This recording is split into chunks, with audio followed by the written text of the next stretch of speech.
네, 오늘 저희가 함께 파헤쳐볼 주제는 바로 테슬라입니다. 네, 테슬라 정말 뜨거운 감자죠. 월가 분석부터 온라인 토론까지 테슬라를 보는 시선이 정말 극과 극이더라고요. 맞습니다. JP 모건 스탠리 보고서부터 시작해서 뉴스 기사들, 또 레딧 같은 커뮤니티 반응까지 정말 다양하죠. 네, 그래서 오늘 저희 목표는 이 상반된 이야기들 속에서 좀 핵심을 뽑아내 보는 겁니다. 당신이 테슬라의 현재 상황, 또 미래 가능성까지 다각도로 파악하실 수 있도록요. 좋습니다.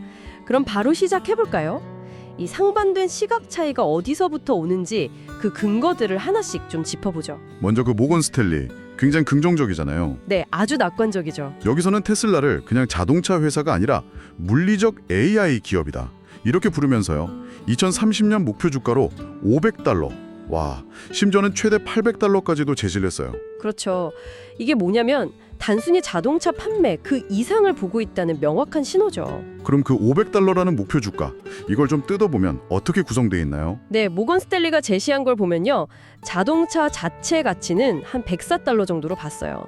근데 에너지 저장 시스템, 그 ESS 있잖아요. 아, 네네, ESS.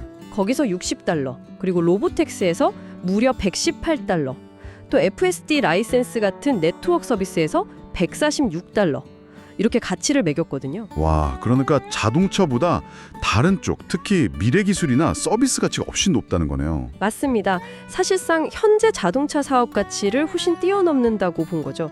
심지어 그 휴머노이드 로봇 옵티머스 가치는 아직 넣지도 않았고요. 특히 자체 개발한다는 슈퍼컴퓨터 도조에 대한 기대가 엄청나던데요. 도조. 네. 이게 뭐 아마존 AWS처럼 완전히 새로운 시장을 열어서 기업 가치를 $5천억 높일 수 있다, 이런 분석까지 나왔더라고요. 네, 그럴 잠재력이 있다고 본 거죠. 자율주행 기술 개발을 확 앞당기고 또 새로운 사업 기회를 만들 수 있다는 기대감. 심지어 일론 머스크의 정치적 영향력, 예를 들면 트럼프 행정부 내에서 어떤 역할을 할 가능성, 이런 것까지 언급하면서 테슬라 입지가 더 강해질 거라고 보기도 하고요. 그렇죠. AI, 데이터 수집, 로봇공학, 에너지 이런 다양한 기술들이 시너지를 내면서 테슬라가 그냥 제조사가 아니라 플랫폼 기업으로 도약할 거다, 이 잠재력을 아주 높게 평가한 겁니다. 근데 이런 장밋빛 전망 바로 반대편에는 또 엄청난 경고음이 있잖아요. JP 모건 같은 회의론자들이요. 네, 맞아요. 아주 강력한 경고죠. JP 모건은 과거 보고서에서 테슬라 주가가 극적으로 과대평가됐다, 이러면서 목표가를 $90의 비중 축소 의견까지 냈었거든요. $90요? 와, 모건 스탠리랑은 정말 차이가 크네요.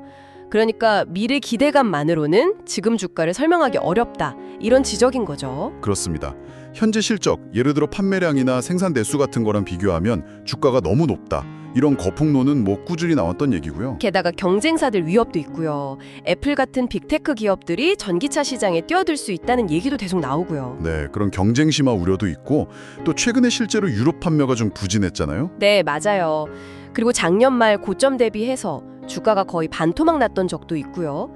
이런 실제 악재들을 회의론에 힘을 더 실어주는 거죠. 아, 그리고 그 더밀크 기사였나요? 머스크의 정치적인 행보가 오히려 정치적 양극화 비용으로 작용해서 기업 가치를 깎아먹을 수도 있다, 이런 분석도 있었고요. 네, 그런 시각도 분명히 존재합니다. CEO 리스크라고도 하죠. 그럼 온라인 커뮤니티, 특히 레딧 같은 데서는 반응이 어떻던가요? 거기는 좀 더 날것의 의견들이 오가지지 않나요? 훨씬 더 날카롭죠. 특히 모건 스탠리의 그 낙관론 자체에 대한 의심이 아주 강합니다. 어떤 의심이죠? 예를 들면 레딧 사용자들은 모건 스탠리가 테슬라 주식을 엄청 많이, 추정치로는 한 400, 500만 주, 거의 $1,000치 갖고 있다는 거예요. 와, 엄청나네요. 네, 그리고 머스크가 X, 옛날 트위터 인수할 때 돈 빌려준 것에도 엮여 있으니 이게 분석이 객관적일 수 있겠냐는 거죠. 아, 이해관계가 얽혀 있어서 주가를 일부러 띄우려는 거 아니냐, 이런 의혹이군요. 심하게는 펌프 앤 덤프 아니냐는 말까지 나올 정도니까요. 물론 이건 의혹 제기 수준이지만요. 로보택시 전망에 대한 비판도 만만치 않다고 들었어요. 네, 그렇죠. 이미 웨이모 같은 강력한 경쟁자가 있고 또 자율주행 기술이라는 게 아직 완벽하지 않잖아요. 현실적인 한계가 분명하고요. 그리고 미국은 또 차를 직접 소유하려는 문화가 강하니까. 맞아요.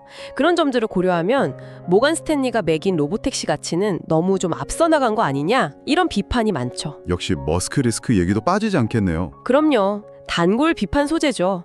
워낙 예측 불가능한 행동이나 발언을 자주 하니까요.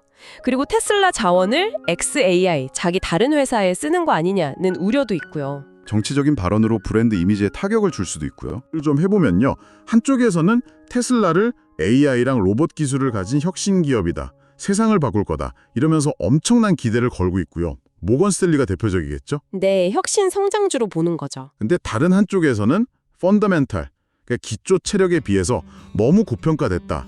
경쟁도 심해지고 CEO 리스크도 크다. 이렇게 경고하고 있고요. JP 모건이나 회의론자들, 또 레딧 토론처럼요. 맞습니다. 신중론, 심지어 비관론까지 있는 거죠. 심지어 같은 투자은행 안에서도 시기나 분석가에 따라서 전망이 막 달라지기도 하고요. 정말 혼란스러울 수 있는 상황인 것 같습니다. 네, 정말 그렇죠. 그래서 마지막으로 당신께 이런 질문을 한번 던져보고 싶습니다. 네, 이렇게 전문가들의 분석이 첨예하게 엇갈리고 잠재적인 이해관계 충돌 가능성 같은 이야기까지 나오는 복잡한 상황 속에서요. 특히 테슬라처럼 논란이 끊이지 않는 기업의 진짜 가치를 평가하려면 당신은 어떤 정보에 좀 더 주목하시겠습니까? 그리고 또 어떤 기준으로 스스로 판단을 내리실 건가요? 굉장히 주요한 질문이네요. 네, 한 번쯤 이 질문을 곱씹어 보시면서 오늘 논의를 마무리하면 어떨까 싶습니다.